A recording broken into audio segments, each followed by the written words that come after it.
Emi Martinez talks intensify. I'm going to tell you exactly why they are as well. Jadon Sancho almost through the door at Juventus. We talked about that this morning. There has been even bigger updates now on him. We're going to get into that also.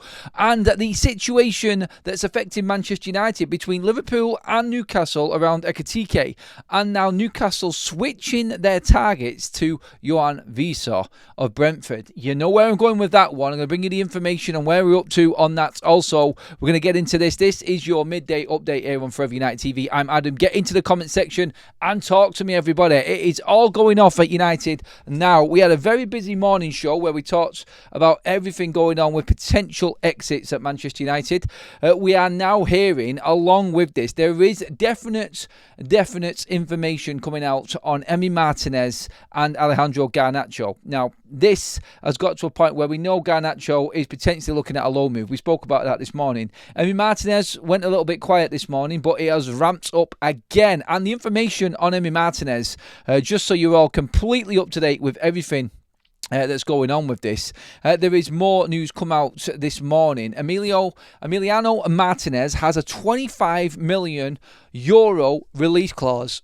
So Manchester United could get Emi Martinez for 22 million. That's where that figure's come from. I didn't know, and I'm not even sure. I'm trying to chase around to find out if this release clause is true or not. But that doesn't even matter. So they have a €25 million release clause in Aston Villa's contract for Emi Martinez. But Manchester United are prepared to pay more than that in order to spread the cost over time. Remember what we did with Joshua Zirkzee in his release clause.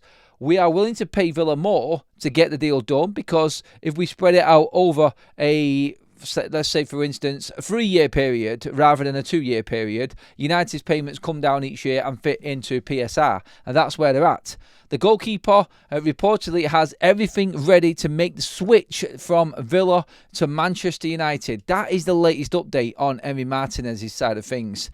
And it's crazy how this has come about. We didn't know about this before, but now we're finding out that Manchester United, in reality, can afford Emi Martinez, and they need to hurry up as well, because more reports have come out over the last hour that Andre Onana is actually fighting the injury that he's got, the hamstring injury, and looks like he could actually be available this pre-season now. Oh my God, like, this guy just does not stay out, does he? When he goes to AFCON, we try and get him back as soon as possible. When he's injured, he's never out for long. I don't want to wish ill health on any player at all, but my God, seriously, it just goes against us every single time with this goalkeeper, and the clamour and the need for Manchester United to make Andre Onana look positive and try and bring him back into this side is something I am absolutely baffled by and will never understand. You all know my stance on that and where we're actually at. It's hard to fathom. It really is. I don't get it at all. I don't understand why Manchester United are hell-bent on trying to get him back fit. He has been the biggest issue at this football club forever and a day, and I don't get why we want to keep him in the side. So, Emi Martinez is available. His family want to stay in England and don't want to uproot. We know about Martinez's love for Manchester United, the historical side of things. That's all good and well. That's great. Can United get the deal done? No, it looked like Villa were going to be charging us too much. But if United are willing to pay more than the release clause to get Emi Martinez in, that really does suit Aston Villa. Like we said yesterday, there is already an actual goalkeeper in. They've already brought somebody else in to replace Emi Martinez. So this is where it's all got a little bit interesting with this one, and this looks like it's got legs. On top of that as well, Jadon Sancho and where we're at with him, loads of talk coming out around Jadon Sancho now. We are now being told by everyone online that it is 100% done in personal terms. There is no disagreement at all. Now, I've seen multiple, on top of what we already spoke about this morning, sources are talking about Jadon Sancho, personal terms, and where we're at with that. It's done. That's all anyone keeps saying. Full agreement there. All that's left now is for Manchester United and Juventus to agree on a price for Jadon Sancho. The word is it's gone from United's 25 million euros. They are accepting that bid might not work. I think that was obviously, like we said before, the make weight to help Juventus afford the wage structure for Jadon Sancho. But this is all go now. Full speed ahead. And Jadon Sancho, like we said this morning, could be a 24-hour thing. We're expecting developments to come throughout the day on Jadon. So this looks positive. The bid apparently at the moment is around 15 million euros for Jadon Sancho, plus bonuses. Can United get more than that? Can they get it closer to 20? That gives United a little bit of leeway and a bit of room. And we might need that extra money, to be honest, because United may now be forced into paying a little bit more for Bryan Mbeumo. If they want him in, then they may have to do this because it looks like it could be taken out of their hands right now. So Liverpool have now pretty much agreed to sign Hugo Ekitike from Frankfurt. It's nailed on. He's agreed a 6-year contract on Steam Romano. Everybody's been talking about it.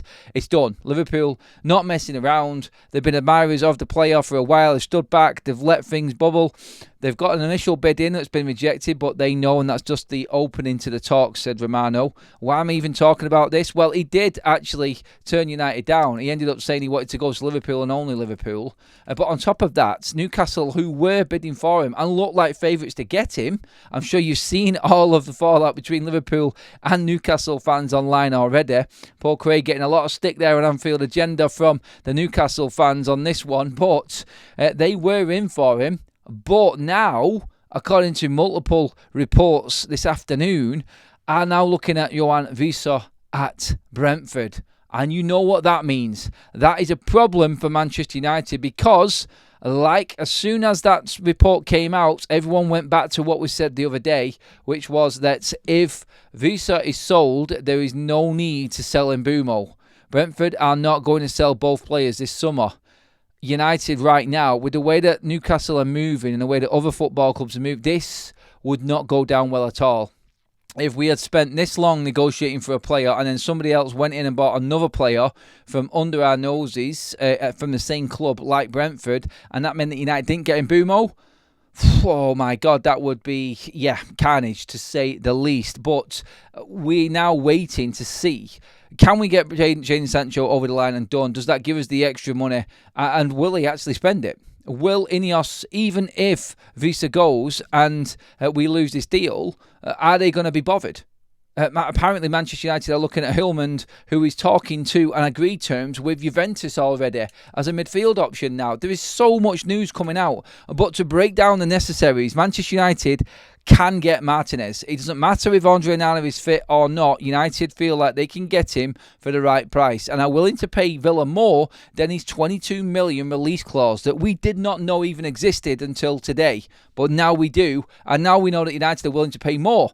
Jadon Sancho, we're haggling over a couple of mil here and there between, I think, 20 and 15 million euros. Personal terms agreed with Juventus. It's all going ahead with that one. Can United use that extra money then to buy Bryan Mbeumo and give Brentford what they want? Because we could lose out on him through no fault of negotiating with Brentford for Bryan Mbeumo, but the sheer fact that they are going to sell another player, which means they don't need to sell Mbeumo and could just pull the plug completely.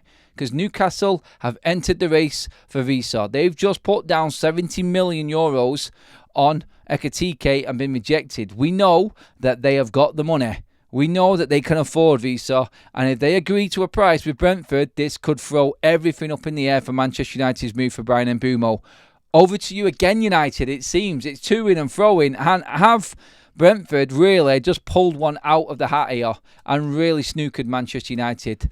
Let me know in the comment section. Should we just put an extra couple of million down now and get Mbeumo, walk away, maybe look at another target? Maybe we can look to bring in a striker instead of a 10.